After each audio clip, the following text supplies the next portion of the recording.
Hi everyone, it's October's tag coming up for my 12 tags of 2013, and as you can see from this picture, Tim's tag was definitely Halloween inspired and had lots of lovely distress glitter. Once again, I haven't got the same colours, so my tag's going to look slightly different, but it is going to have a Halloween theme and it is going to have glitter, and I'm going to have a go at colouring some glitter myself.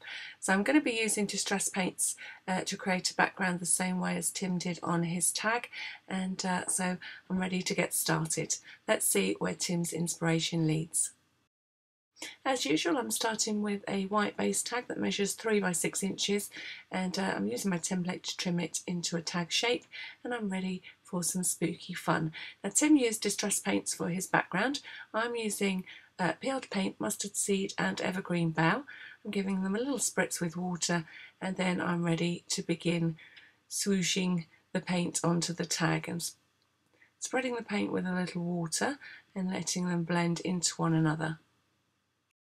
And this is the fun part, there's no right or wrong, you just keep dabbing on the paint and drying the layers and adding a bit more paint until you get the look that you're happy with.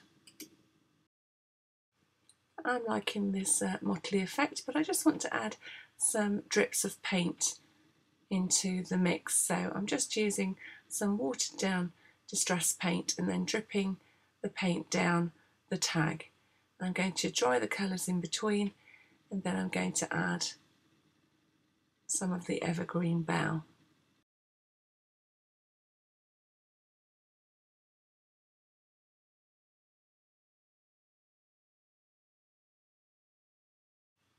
One thing I like about building up the layers with the distress paint is that it all remains completely flat. If you tried some of these things with acrylic paints, you definitely get some texture in the paint, so this is a perfect background to be adding more detail to with stamps.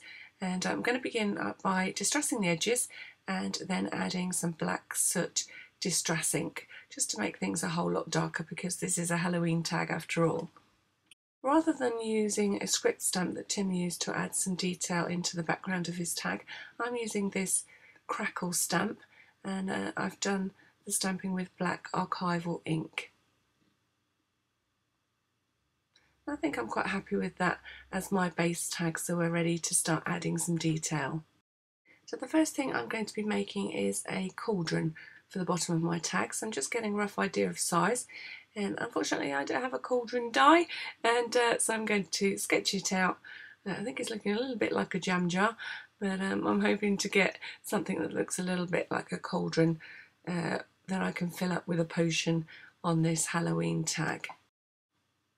So attempt number 1 was a little bit big. It looked a little bit too overpowering on my tag, and I tried trimming it down, but that wasn't working. So I'm trying sketch number 2, looking a little bit like a Marmite jar this time, and then I'm going for number 3, and I think I'm getting happier with this overall shape, and let's hope that I've got the size right this time. Yeah, that's much better.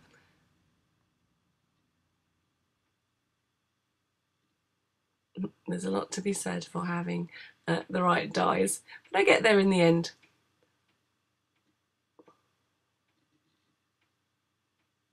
So I'm just adding some details, and I'm going to be using the glitter technique that Tim showed, using the glossy accents, and I'm going to begin by colouring the potion that's inside the cauldron. So I'm adding glossy accents only to that area, and I'm using the peeled paint distress glitter. Then I want to add some highlights onto my pot, and I've got some pumice stone glitter, which is gorgeous, and my collection doesn't have any black soot distress glitter, but I do have black soot alcohol ink, and I do have rock candy distress glitter. So I'm going to try a technique that I've seen Tim use, and I'm putting a little bit of that glitter into a tiny bag, and then I'm adding a few drops of black soot alcohol ink, and then I'm smooshing it around, and I'm not even getting in the slightest bit dirty. And when I'm happy with the colour that I've achieved, I'm just going to tip it out onto a piece of paper, because I want that alcohol to evaporate and dry off. So if I would have used the tissue in the first place, I wouldn't have got any dirty fingers at all. and then it's time to add it to the cauldron. So I've just realised it's still just a little bit damp, so before I go any further I'm going to use my heat tool just to dry off those first two colours, and this won't affect the glitter at all, it won't melt, it's got a resistance to the heat. And then I'm going to go on and add black glitter to the rest of the cauldron.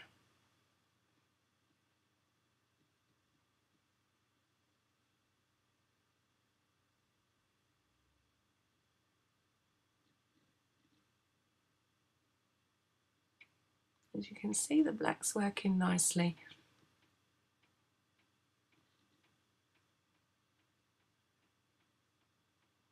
One of the things I do like about the distress glitter is it doesn't stick to you. I'm not going to end up looking like a disco dolly by the time I've finished all this glittering.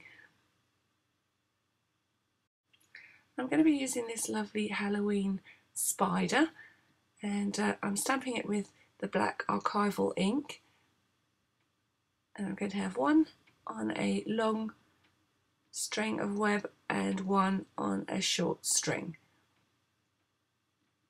I'm not too worried that this isn't completely dark. I'm just using the archival to just slightly darken the edges of my tag, and then I'm drying off the archival ink and I'm going to glitter those spiders with some more of my homemade black soot distress glitter. So I'm using the glossy accents again, and this works out quite well because it's got such a fine nozzle, it's quite easy to draw with.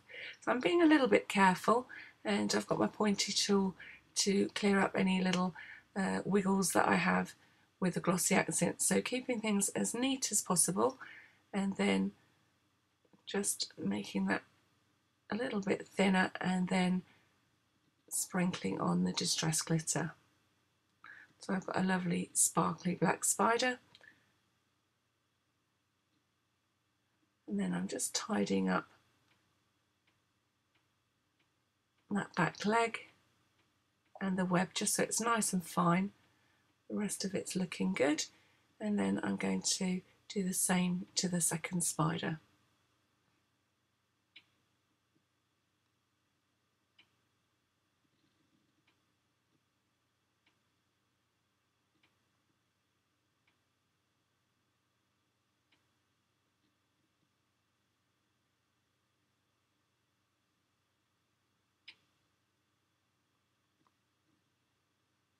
Just tidying up a couple of little spots that I've missed.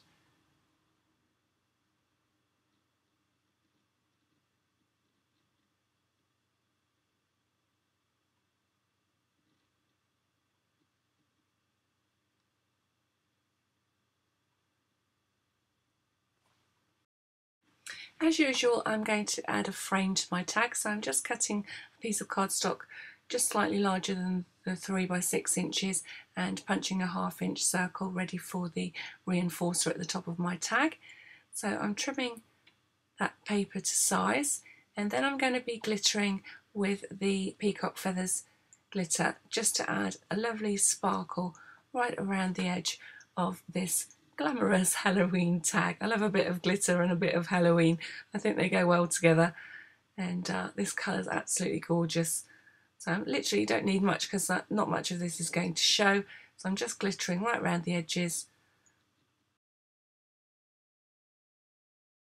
and I'm just glittering the little 1/2 inch circle ready to become the reinforcer at the top of my tag.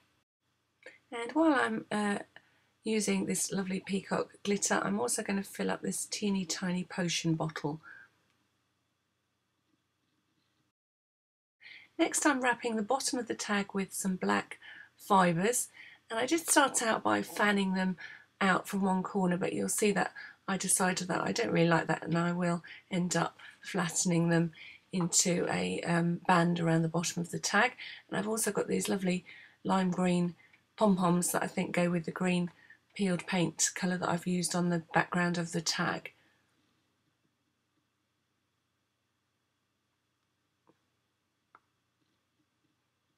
I'm using a strong double-sided tape to make sure that they stay in place, and as you can see my colour scheme's really starting to take shape now.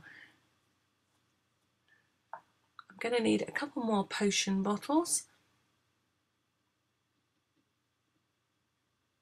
And I think I'm ready to start attaching some of the things into position on the tag. As I'm looking at my cauldron, I think it needs something with which to stir the lovely potion brewing inside. So I'm going to cut a little piece of wooden barbecue skewer, and then I'm going to pierce a hole in the potion, and that little skewer is going to sit in there, and that means any passing which can stir the potion, make sure that it doesn't stick to the bottom of the cauldron. At this point, I've finally made up my mind that it's safe to stick the front to the back of this tag. It normally takes me a little while because, I mean, if you wanted to add things that have brads in them, then it's better to leave this till the last minute. I'm adding a few extra bits of strong double-sided tape just to make sure that everything stays in place, because some of the elements I'm putting on here are going to be a little bit heavier. And I've interrupted proceedings because I've just thought of the phrase that I want to, or the theme of my tag, and I've decided on the wording, I've put a spell on you. I'm using these lovely little letter stickers that come from Ideology, and I'm adding them to a strip of the turquoise paper that I used to back the tag.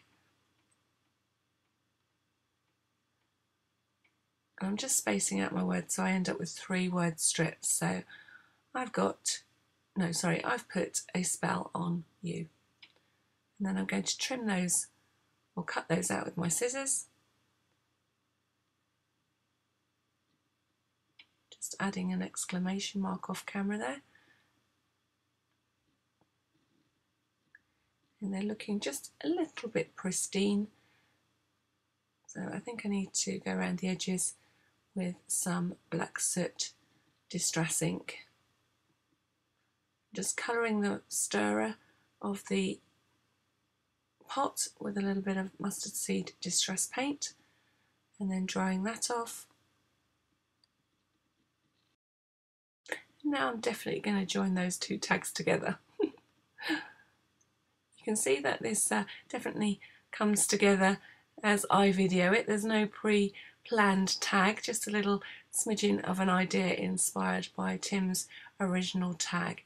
So I'm just joining the tag to its frame,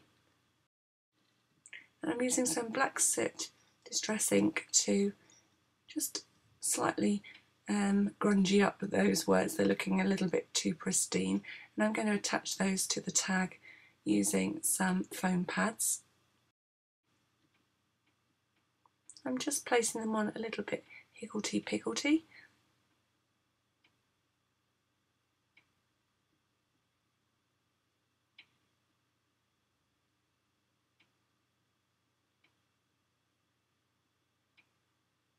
And then punching the hole ready to put the fibres into the top of the tag.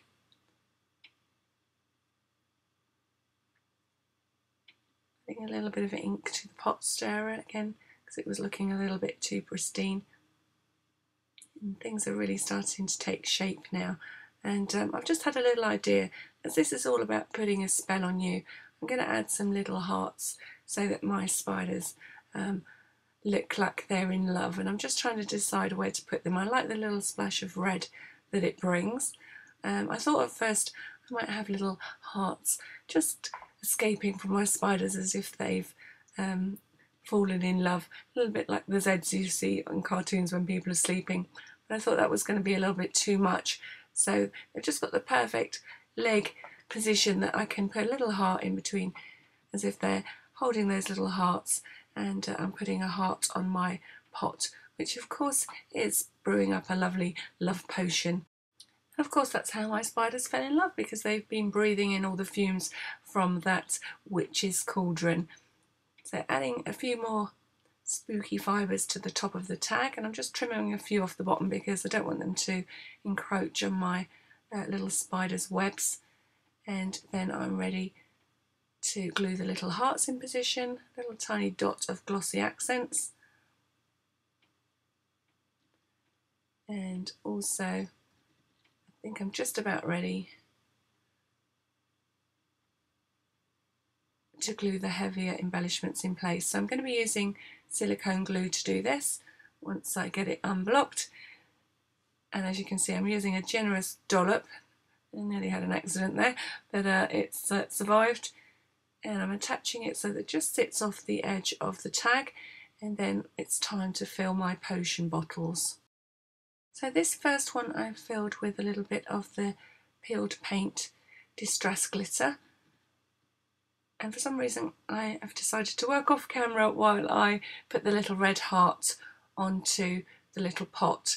And my next one I've decided to call Bee Sting, and therefore I'm going to try and make a striped filled pot. So I'm adding alternate layers of the black and the mustard seed glitter, making a little bit of a mess as I go, but I did try using a funnel, but I had to give that up as a bad job. It wasn't getting out of the bottom. So I'm back to the bone folder technique. I could do with a little tiny spoon to do this, but I'm getting there, and I'm just trying not to contaminate my glue as I put it into the little pot.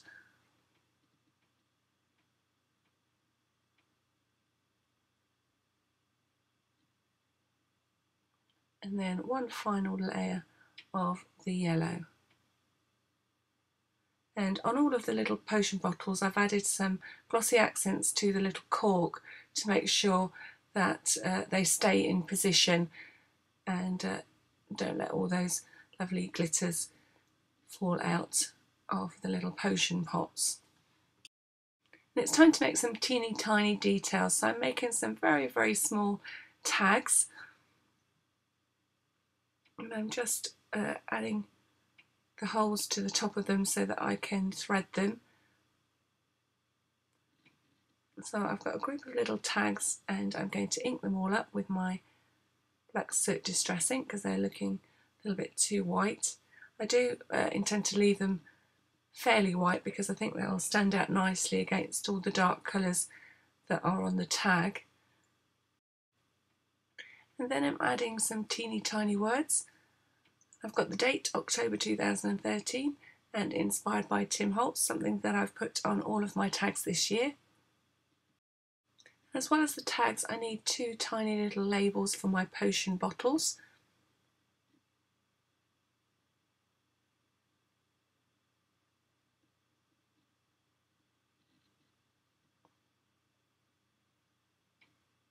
I really like adding these small details to my tags, so I've definitely got Love Potion number 9, of course, and I've decided that the stripy one is going to contain bee stings.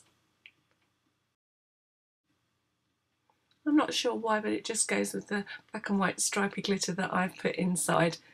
And then I'm using my glossy accents, once I get it to work, to add the little labels to those little hocus pocus potions.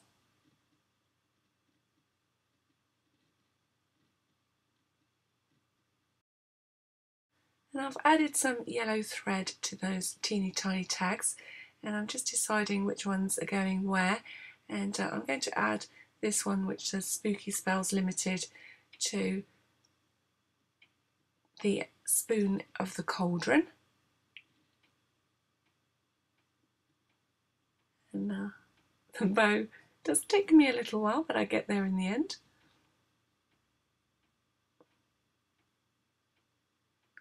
And once I'm happy with the size of the bow, then I'm going to trim off the edges or the ends of the thread, and as I've had experience before of threads coming undone, I just add a little dot of glossy accents which will harden and stop that happening in the future.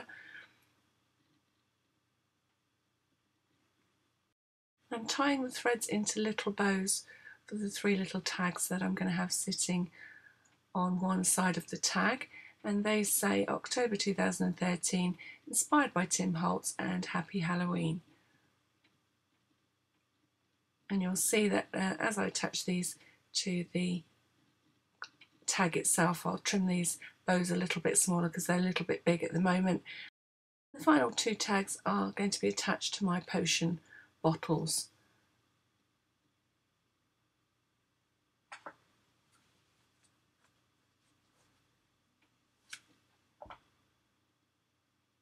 don't forget, if you do something like this, to add that little bit of glossy accents just to make sure that your little knots stay where they intended to be.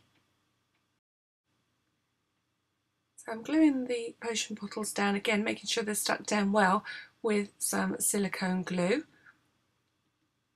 And those fibres are making quite a nice base, a little cushion, helping to hold these into position, stopping them rolling about on the tag, which is quite nice. It wasn't intentional, but it's worked out quite well. And then I'm going to add those final little tags with tiny bits of foam pads to the side of the main tag. As you can see, those bows look a little bit big, so I am just going to go in and make everything a little bit smaller.